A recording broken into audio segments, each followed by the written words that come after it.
So mga par, opisyal na nga po ang laban ng ating pambato. Naangas ng Pinas General Casimero kalaban ng Mexican 2 Division Champion na si Luis Neri na gaganapin sa April 18 sa Kyrgyzstan. Isang napakagandang balita to mga idol para sa ating mga Pinoy boxing fans. Dahil dito natin malalaman mga idol kung saan ba talaga banda ang angas ni Casimero kalaban ng isa na siguro sa malupit na fighter na kanyang makakaharap sa kanyang buong karera sa boxing sports. Para kasi sa ating mga idol, mas mabangis pa itong si Luis Neri kumpara sa pinakamalakas na kinalaban ni Alas na si Solani Tete. Malalaking pangalan ang tinumban ni Luis Neri sa bakbakan kumpara kay Tete at isang 2 division champion si Neri. Isang solid na fighter talaga ito sa 118 at 122 pounds. At ang kinagandahan mga idol sa bakbakan na to ni Casimero at Neri, sanction ito ng WBA gold title pero sa super bantamweight division. Ayon ito sa poster ng Psycholash. Ibig sabihin nito mga idol, 122 pounds sila maglalaban. Pwede naman maging catchweight ang laban mga boss sa 124 pounds. At ayon sa source natin mga idol,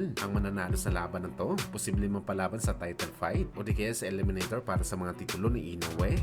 Samantala speaking sa pag-announce ng laban ni Casimero at Luis Neri mga idol, kung saan mga boss, kagaya po sa inaasahan natin, hindi kaagad nakapagtimpi si Cuadro Alas. Nagangas kaagad ito sa kanyang social media account. Ayon sa kanya mga idol, ngayon daw malalaman ng mga haters nito kung bakit takot si Naoya Inoue sa kanyang lumaban kapag pinagulong daw nito ang bungo ni Luis Neri sa bakbakan nila sa April 18. Grabe talaga si Casimero mga idol, hindi pa nangyayari ang bakbakan. Parang Sherwin na ito na mananalo sa bakbakan kontra sa Mexican fighter. Pero gayon pa man mga idol, prediction lamang ito ni Casimero. Malamang sa prediction ni Luis Neri, wawasakin din ito si Casimero sa bakbakan. Sa ngayon mga idol, hindi pa natin masabi kung sino mananalo sa bakbakan na to dahil pareho naman may kamao ang bawat fighter. Wag lang talaga magpakumpiyansa si Casimero sa laban kay Neri. Baka mautakan si Alas ni Neri, kagaya kung paano nautakan ni Caminta si Alas sa bakbakan nila noong October. Sakali makipaglaban si Neri ng distansya kay Casimero, malamang mga idol mahihirapan talaga si Alas manalo. Malaki kasi tiwala natin mga idol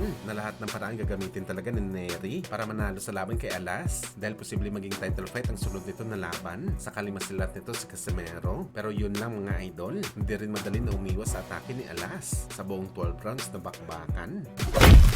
Sa kabilang banda naman mga boss, dahil nga po viral ang potensyal na laban ni Pacman at Floyd sa pro boxing na gaganapin sa September, mayroong mga rumors naman mga idol ang kumakalat sa social media. Magtatalaga daw ang promoter ng event ng mga banyagang judges sa laban ng Pinoy at ni Calpo para maiwasan ang dudahan sa scoring sa bakbakan ng dalawang legend. Sa totoo lang mga boss, magandang plano ito. Walang judges na hatol sa laban ni Pacman at Floyd na galing sa Amerika at Pilipinas. Minsan kasi kawawa din ang mga judges sa batikos kapag hindi nagustuhan ng mga fans ang scoring, lalo pa kung isang lugar ang judges at fighter na lumalaban. Bagamat ang tanong dito mga idol, papayag ba kaya si Calpo na iba ang maging judges dahil siya ang A-side sa rematch nito kay Pacman?